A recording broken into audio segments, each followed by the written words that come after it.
नमस्कार साथियों, आज हम लोग बात करने जा रहे हैं आयुर्वेद के ऊपर। आप सभी आयुर्वेद के बारे में कुछ न कुछ जानते हैं, लेकिन आज की चर्चा का विषय है कि आयुर्वेद क्या है, आयुर्वेद किसे जानना चाहिए और क्यों जानना चाहिए। इसी विषय पर बात करते हैं।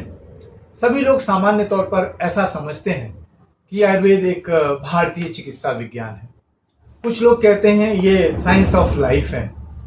अगर हम साधारण शब्दों में कहें तो आयुर्वेद वास्तव में the art and science of conscious living है, अर्थात एक चैतन्य होके जीवन जीने की कला और विज्ञान है आयुर्वेद, जिसमें हम अपने आसपास होने वाली हर घटनाओं के प्रति, हर स्थितियों के प्रति, प्रकृति के प्रति, अपने स्वास्थ्य के प्रति, अपने कुटुंब के प्रति, अपने समाज के प्रति सजग रहकर अपने उत्तम स्वास्थ्य या परम लक्ष्य को प्राप्त करते हैं। किसको जानना चाहिए आयुर्वेद?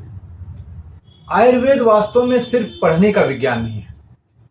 हर व्यक्ति जो अपने स्वास्थ्य के बारे में कॉन्शियस है, कंसर्न है और जो अपने स्वास्थ्य का प्रिवेंशन करना चाहता है और डिजीज की कंडीशन में उसका ट्रीटमेंट भी चाहता है, वो सभी व्यक्तियों को आयुर्वेद जानना चाहिए। क्यों जानना चाहिए आयुर्वेद? ये बहुत महत्वपूर्ण विषय है। आयुर्वेद सिर्फ बीमारियों से ठीक होने के लिए नहीं जानना है।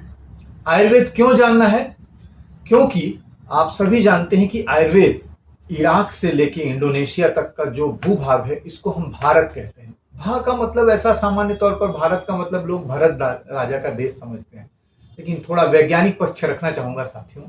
भा का मतलब होता है प्रकाश या सत्य, और रत का मतलब जहां स्थिर है। वो भूभाग जहां प्रकाश या सत्य का तत्व निश्चित है, उसको हम भारत कहते हैं। और इस भारत भूमि में 6 प्रकार की ऋतुएं होती हैं, और आयुर्वेद विज्ञान ने 6 ऋतुओं में 6 प्रकार के रसों की उत्पत्ति बताई है।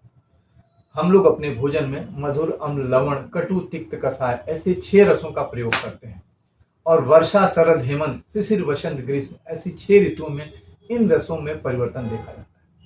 तो हर वो व्यक्ति जो इस 6 ऋतुओं के देश में रहता है, उसको आयुर्वेद को अपने जीवन शैली का हिस्सा बनाना चाहिए, क्योंकि एक नॉन इन्वेजिव, नॉन एक्सपेंसिव और एक होलिस्टिक साइंस है, जिसमें कि हम बहुत अर्ली स्टेज पे इम्बैलेंसेस को पता कर सकते हैं। बहुत अर्ली स्टेज पे हम गंभीर बीमारियों पे जाने के लक्षणों को जान सकते हैं, और इससे हम बहुत बड़े जनमानस को एक बहुत उत्तम स्वास्थ्य प्रदान कर सकते हैं। आज के समय में जब देखा जा रहा है कि निरंतर अस्पतालों की संख्या बढ़ रही है, तो आयुर्वेद का ज्ञान हर घर में, हर व्यक्ति के अंदर होना आवश्यक हो गया है, क्योंकि बिना इसके हम अपने 146 करोड़ जनवासियों को उत्तम स्वास्थ्य नहीं प्रदान कर सकते। तो मेरा यही आप सभी से आग्रह है कि आयुर्वेद आपका अपना स्वयं का art and science of conscious living है, और आप सभी इसको अपनाएं और सभी अपने जीवन का हिस्सा बनाएं। धन्यवाद।